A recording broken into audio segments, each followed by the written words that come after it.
Greetings, Grammarpaloozians. I'm here with Jess Zafarris, the co-host of the Words Unraveled podcast and author of the brand new book, wonderful book, Useless Etymology, that I absolutely loved. We spent the whole main episode talking about wonderful words from there, but there are so many more. So we wanted to talk about more. Jess, welcome back to the Grammarpalooza segment. Thank you so much. I love this show, and I'm so excited to be back. Oh, thank you. So, the word mini has such a fascinating history. I was so surprised its connection to the word red, the color. Yeah. So the miniature and thus mini as a shortening of miniature, which is what it is. The first recorded instances of mini being short for anything are based on like mini camera and mini skirt, all miniature things. But the original sense of miniature had nothing to do with size, but with color. So miniature is unrelated to words like minuscule, minimum, minus, and minor, and instead it's related to the Latin miniare, which means to paint red, from minium, which was the name of a lead-based red paint used to illuminate medieval manuscripts. If you go look at minium, or if you look for medieval manuscript illuminations, you will find that many of them have this very distinctive red-orange color, and that was what this was based on. And it evolved over time. The meaning of this word, miniature, evolved over time because the paintings in illuminated manuscripts were A, generally quite small, and B, a broader range of available pigments reduced the reliance on minium in illuminations, so the reduced synonymy between minium and illuminations combined with the related sounds of like minimum and minuscule shifted the definition and the assumed origin. Here's another folk etymology example Ah, of miniature to what we have today. And then another thing that sort of solidified the modern sense was the portrait miniature, which was a portrait style popularized in the 16th century that drew upon similar techniques as manuscript miniatures, but didn't rely on minium. oh, wild. Okay, well, that's a factoid, or is it not? Ha! It's not a factoid technically. I mean, I'm you and I think are both prescript or descriptivists, not prescriptivists. Yeah. So if everyone uses the word factoid to mean what we think it means, fun fact today, then by all means it may mean that. But that was not the original meaning of the word. A factoid did not mean a fun fact. In fact, it meant not a fact at all. It was coined by Norman Mailer in 1973 in his novelistic biography of Marilyn Monroe to refer to supposed facts in magazines and tabloids that had no basis in fact, but were there to manipulate the emotions of readers. It's basically a predecessor to fake news. And he used the suffix oid intentionally. It comes from the Greek eidos, meaning appearance or shape, like a humanoid is human shaped, not necessarily human. An asteroid literally means a star shaped object that is not a star. A factoid similarly was a fact shaped, but not actually a fact. Yeah, amazing. And then, so gasoline, that surprised me. It's named after a person? It is indirectly, very indirectly, an eponym. It's somewhat of a brand name too, but not quite. Hmm. So John Cassell was an Englishman who sold refined petroleum for powering lamps. Based on his name, he called it cazoline, and you might think that he used like a Latin-derived chemical or elemental suffix "ine" to make it sound sciencey, but he wrote that he used a Greek-derived suffix meaning olive. So Was he it had from a olive oil? it wasn't, but he was making the he was referencing the notion that it was like that. Oh, okay. So shortly thereafter, an Irishman named John Boyd began selling counterfeit cazoline in his shop. Cassell found out and went after him, and so Boyd changed the spelling of cazoline to gasoline. And American refineries, and this was Gazeline, and American refineries took gasoline and turned it into gasoline. And this is where we do get our chemistry logic. So gas, because it combusts, oli from the Latin oleum, meaning oil. So not the same root as gasoline originally had. And then ine from that Latin elemental suffix, chemical ending ine. So but this is why we ended up with something called gas that is a liquid, right?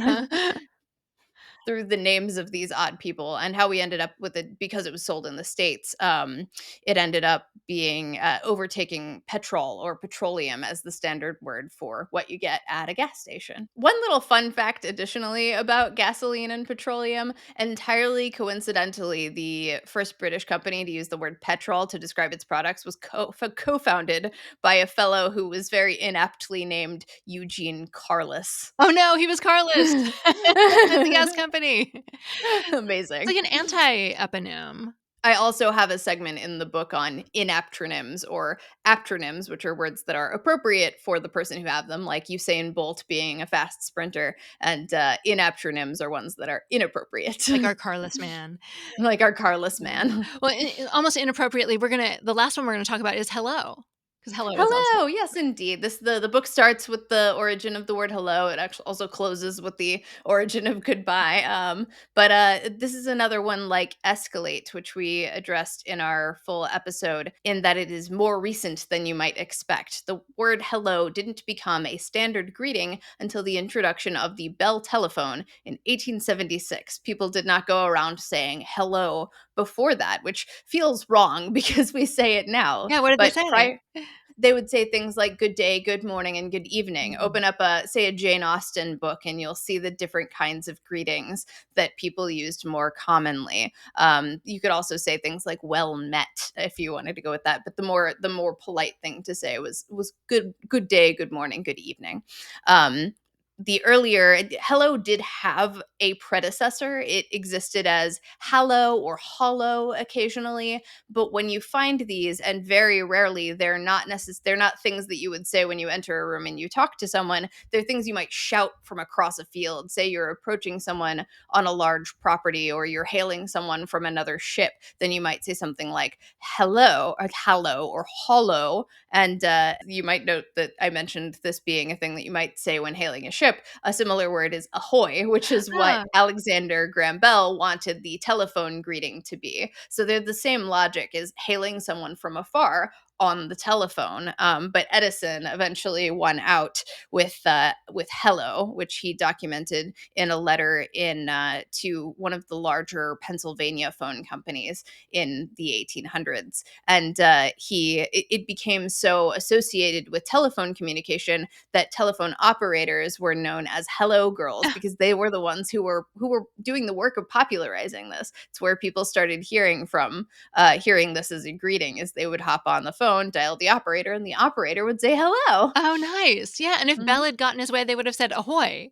Exactly. Which is, there's a joke about that in The Simpsons. That I believe it's Mr. Burns greets people on the phone using ahoy or ahoy hoy. Love it. Well, Jess, this is so I mean, this book has to be the work of years and years of research. Like, what are some of your favorite sources? How do you find all this information? So typically, when I wonder about a word, I start in the place I would recommend most people start, which is the OED.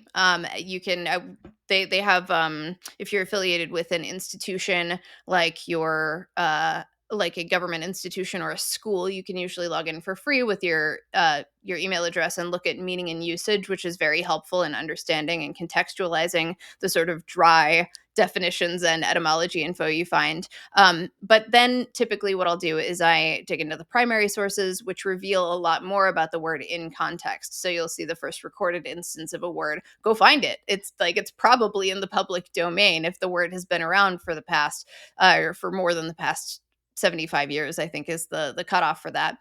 For example, I ended up reading Mort Walker's whole book, The Lexicon of Kamakana, after finding out that the word grawlix, which is a word for a typographic string of symbols that stands in for a swear word, because it unlocked a whole bunch of additional lessons in silliness. So I end up reading the books that I find these original pieces in. Or like if I want to learn about portmanteaus, I'll start with Lewis Carroll's works and then go digging in the Google Books archive to find more. So much is available in the public domain now and has been digitized that I find a lot of another good example might be the origin of okay. I found the OED's explanation to be kind of like, it could be this, it's probably this, it's definitely this, but we have weird evidence for it. So go find the newspaper clippings where it first appears, and then you get a lot more detail about it.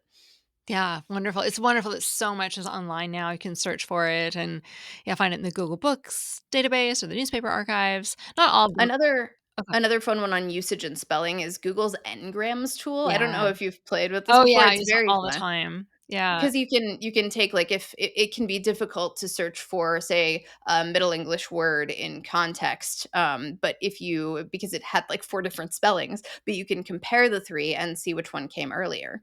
Oh, I wouldn't have thought of doing that. That's Mhm. really interesting. I use it more for modern usage, looking at how usage has changed over time, maybe in the last 100 years or something like that. That's very helpful. For historical research. Yeah, no, I'll have to play with that more now.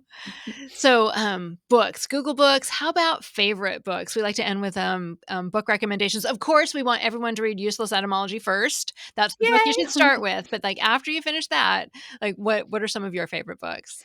If you like useless etymology, I would definitely recommend Friends with Words by Martha Barnett. She's the host of Away with Words. It's very fun. It includes, we actually even have a little bit of like factual overlap, but it's written in a very different spirit. And the way she approaches her research and storytelling is a lot more almost like memoirish, but it's also comforting. It's a very nice and pleasant read, and it has such a nice flow to it. Her writing style is wonderful. I Mm. would also recommend Beat the Bots by Jane K. Cleland. It's a writing guide if you're looking to infuse more of your writing with more humanized storytelling. If you want to stand out in this sort of homogenized language world, then it's a great place to start. It has a ton of, I'm not just saying this because I contributed to it, I actually read the whole book. It's fantastic. And I would recommend it because it has a ton of like expert contributors in there, and then it also just has fantastic advice. Jane Cleland has written at least like 40 books, and often mysteries and thrillers, but also wonderful writing guides. And she's one of my favorite resources for improving my own writing. Yeah, I Um, contributed that too. Yeah, oh, excellent. it That's actually has some great. really fun advice on how to get started on TikTok too for authors. Yeah, it's so good. And obviously your books. I still I'm working my way slowly through all the puzzles in your grammar guide. Um, and then it because it is almost spooky season, or I think when this airs, it will be proper spooky season. Mhm. I would recommend, if you're looking for a horror read, I just finished reading Horror Store by Grady Hendrix and Of Monsters and Mainframes by Barbara Truelove. Oh, nice. Excellent. Well, thank you so much for being here. So, Useless Etymology is the book. Where can people find you online? You can find me on my podcast, which is called Words Unraveled. It's on YouTube or anywhere you get your podcasts. The videos are really fun though, so if you like YouTube videos, it's fun. Yeah. The You can find me on TikTok at Jess Zafarris. I have a really strong and fun community over there, and then you can find my blog uselessetymology.com. Wonderful. Well, thank you so much for being here. Thank you also to the Grammarpaloozians for supporting the show. Like these episodes, these segments exist because of you, so we really appreciate it. Thanks everyone. See you next time.